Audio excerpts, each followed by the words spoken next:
since all these products are, the materials are being sourced in India, the craftsman is Indian, and I thought, why not look at the possibility of creating a Indian lifestyle brand.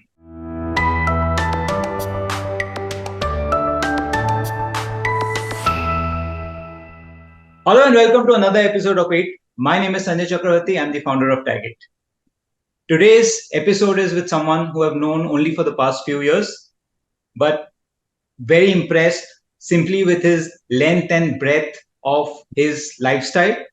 He is a wine connoisseur, into golfing, significantly into community living, has his own wine brand. Let me add that as well. I'm absolutely delighted to have with me Vikash Gupta, founder of 360.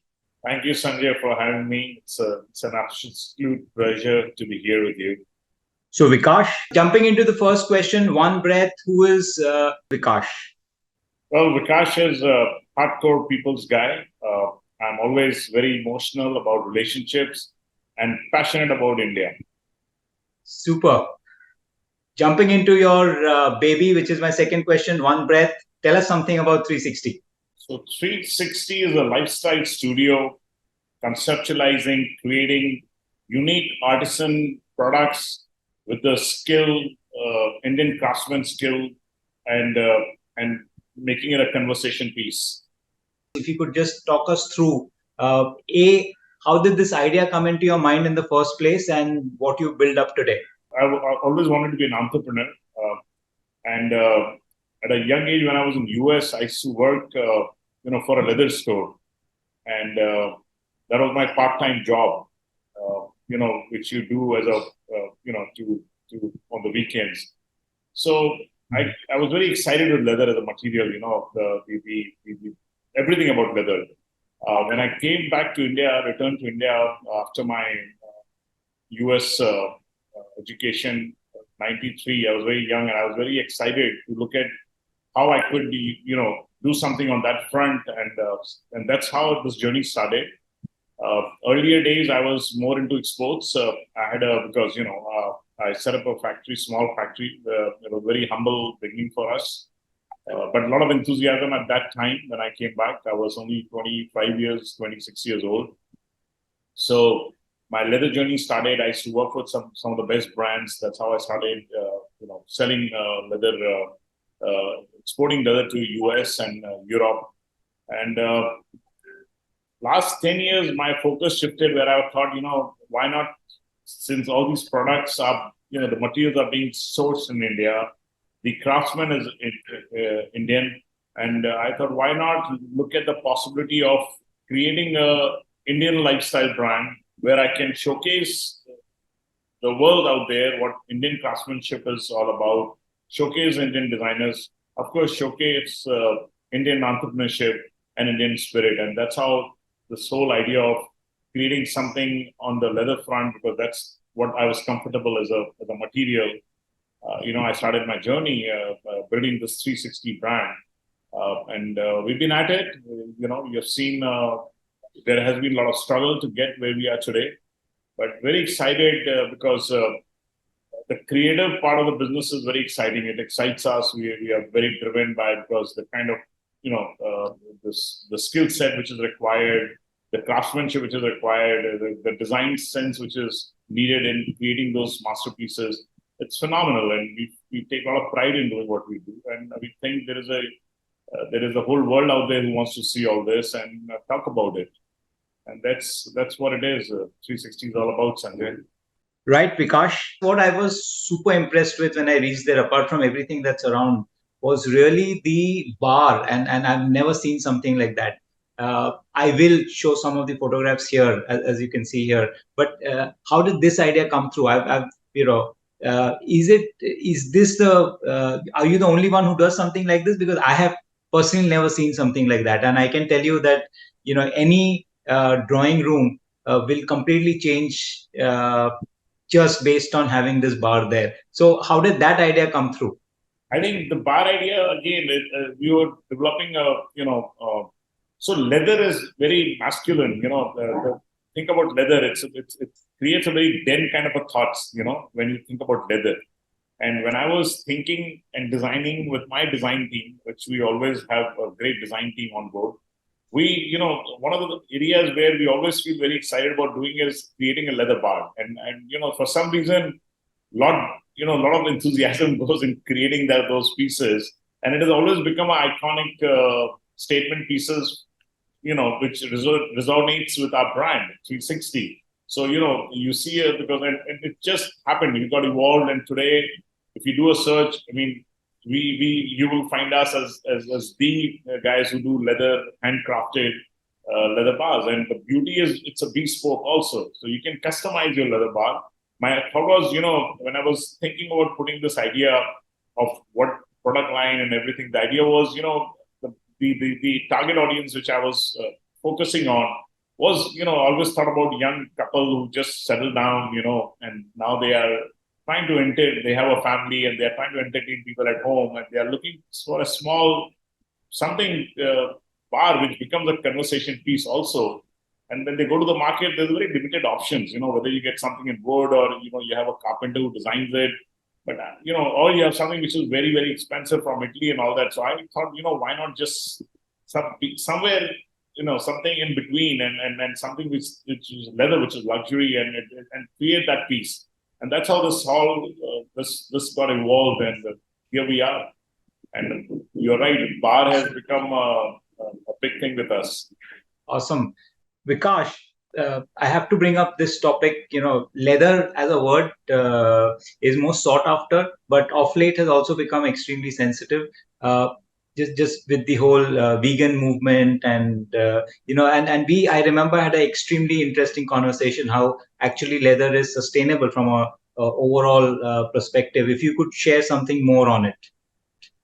Yeah, so leather is biodegradable, it's sustainable, and so I'm not against vegan. I think vegan is here to stay. And of course, there's a lot that needs to be done on that front because that whole supply chain is going to take quite some time when we are talking, because actual vegan is something which is plant-based, which is far-fetched right now when it comes to demand supply.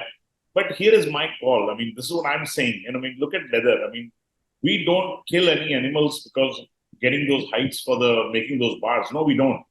The animals are killed for food. And let's not forget, look at our resources as a country. We have the second largest livestock in the world. And we are the second largest producer of meat. What are you going to do those hides if you don't put them to use? And leather is, as I said, it's how you look at sustainability. It's something, you can pass on to generations, right? You buy one leather shoes or a bag or a furniture, it lasts forever. It is not other material which you keep changing, you keep buying every year on. So I have a very different thought on this, and I hope the consumers also realize what are resources that our country has, how are we going to utilize it, and there is still a lot of people who love leather. They would want something in pure leather. And as I said, yes, that doesn't stop us from making sure that we are following our commitment to environment, making sure the tanneries we source are compliant tanneries, they are following certain standards. So those, and of course, wherever on the chemical front, wherever we can make sure that we are using less chemicals, more vegetable oils and other natural processing, and even on the manufacturing level. Look at this is one of the industry which creates maximum manpower job. Because leather, it's all craftsmanship. So you need a lot of skilled workers. So it's some things which, pays better to the craftsmen. It is something which generates more employment as a country, which we need. And also it creates a lot of women employment employment. That's phenomenal. So, we should always look at in totality and not just get carried away and say leather is, it's not something which I feel we are here to look at our resources and make the best use of it, looking at the bigger picture and not just thinking on one front. That does resonate with me as well. Vikash, going to the next question, 30 years and any key learning that you can say as an entrepreneur? I think like any other entrepreneur, I think we are all dreamers, and we should be, I think. And I very strongly feel the day you become an entrepreneur, it is never about you. It's about other people, because even though it might look it looks very glamorous, but you have been an entrepreneur. You know the journey is always very tough. So I feel my learning is, I would say, would be, as much as you are passionate, of course, without that, it's not going to happen. One thing I've learned over the period, and I feel very strongly about it, you also need to have a lot of patience. I mean, patience is the virtue. There is no shortcut. It takes time on building something. And my biggest learning, I would say, which I've followed throughout in this journey, and which I've learned and I always like to share with the other entrepreneurs, it's 80-20 rule, which I follow. I always say, just focus on those 80% things that's going right. 20% will not go your way. So don't get demoralized. Don't get upset. Just move on. 80% people are good. 20% people, no matter how, whatever you try, will disappoint you. So, but don't let those things. That's part and parcel. I mean, none of us are perfect. I'm not perfect. I'll have those 20% quality which I need to work on from year on year to become a better human. So is with others. So don't make such a big issue. So I see a lot of people get very very bogged down with all this. So I just that's, I think, so patient, and this 80-20 is what I would say is my learning, my pitch to any entrepreneur. And there is no shortcut. If you're going to build something beautiful, it's going to take time. Enjoy that journey. Don't get be in a rush, because no point. I mean, because we start looking at a lot of things around us and we get very excited and we want to accomplish something quicker. It doesn't happen. It takes things take time. It takes time, and so enjoy it. Just live with it and enjoy it. Just let it go at its own pace. All right, interesting. Vikash, and you have such a wide array of things that interest you. So what is that one personal habit of yours that has deep impact in your business? So I've always been work-life balance guy from a very young age. I mean, my entire 30 years of entrepreneur journey, I've always followed that, and that starts with me. So I've always been a morning person. I make sure those 2-3 hours is me time. I make sure that I'm in a good spirit, good mind before I can make anybody else happy or do anything else for anybody else. So I always feel, first take care of yourself, whether it's your health, whether it's your fitness, whether it's your well-being.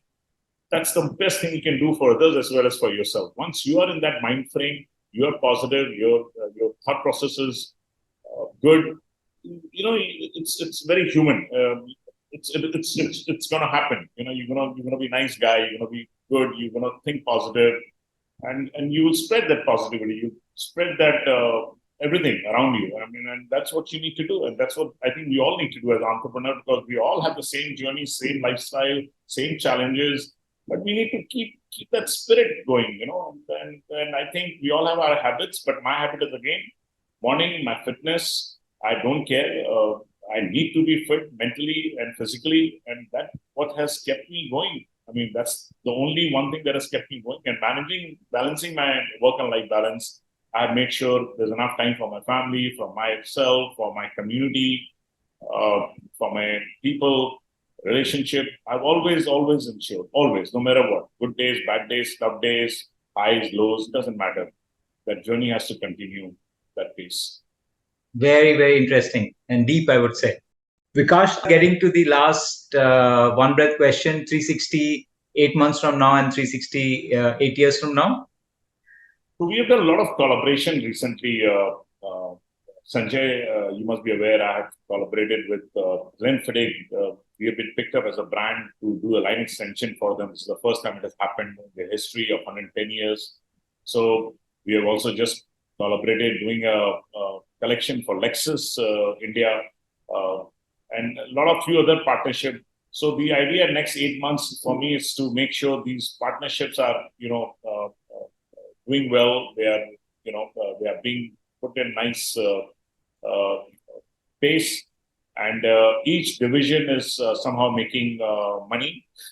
each vertical, which is whether it's B2B, my projects or my online or my airport stores.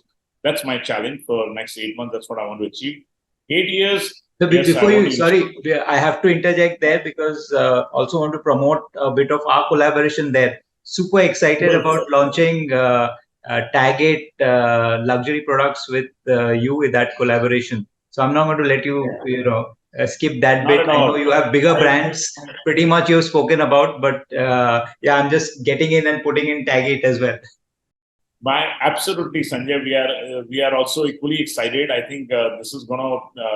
We are excited. Our design team is excited to put this together, and I think it will be nice. And and I think in today's again for any other entrepreneur again, this is all about collaborations. I mean, we need to collaborate and we need to start doing those things, and that's how we will scale and we'll build the India story. As I said, I'm very passionate about India, and I feel there are a lot of people like you and me who need to we need to keep doing a little bit and collaborate together and keep doing these things to build the India story. And I'm super excited with our collaboration, which I am going to do it within this 8 months.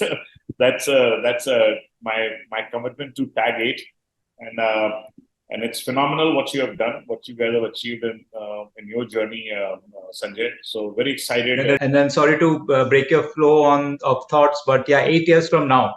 So 8 years, I just want to, I want to make sure that we become an international brand. I mean, that has been my vision to showcase Indian craftsmanship to the world out there. So that's my target, to ensure that we are internationally known brand, which in our segment and lifestyle leather. And that's what we'll work as a team. We'll collaborate with people like you and make this happen. And that's where we're going to go.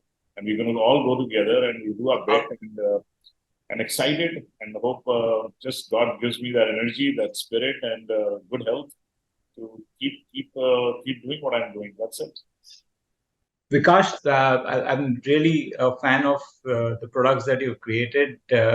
Love the vision that you have, and most importantly, just love, I'm repeating, the length and breadth of lifestyle that you live. As you say, an extremely balanced lifestyle. That's something that I need to inculcate in the way I am living my life. And before you go, the one last thing is I'm hoping that more interactions with you. Slowly, you'll get me to a stage wherein I will also have some bragging rights as far as wine tasting and commenting is concerned. Absolutely, you are right on. I mean, that's the whole idea. I mean, so we all have our passion and our thoughts that we want to do at certain time and age. So, I mean, that's how we all evolve, right? I mean, that's what life is. I mean, and so much I've learned from you, Sanjay, too. So, and as I said, I'm a people's guy. I love meeting people and I keep learning from everybody that I meet. And there's so much connect. I mean, in today's day and age where people are talking about social media, I mean, I'm not a social media guy much. I still feel one-to-one connect is very important. And I hope the next generations or generations after that, they don't miss out on these things, which you and I had a privilege of doing before. So that's my concern about our generations on the line. Yeah. No, Vikash, thank you so much for coming in. It's been an absolute pleasure to have you on board.